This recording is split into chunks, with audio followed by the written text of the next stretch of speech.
Hi, this is your Sussex County chiropractor, Dr. Will Holdsworth from Pain Relief Chiropractic.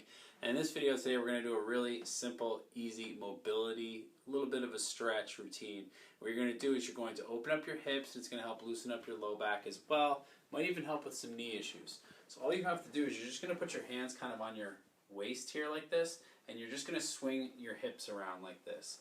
As I do this, I'm going to put like a little bit of pressure if I'm going like this way around with my hand to kind of help me loosen it up a little bit more. So I'm just pushing lightly to go like, you know, if I'm going this way, I'm pushing my right hand kind of forward and to the left and pushing myself, and then for when I come backward, I'm pushing backward and to the right.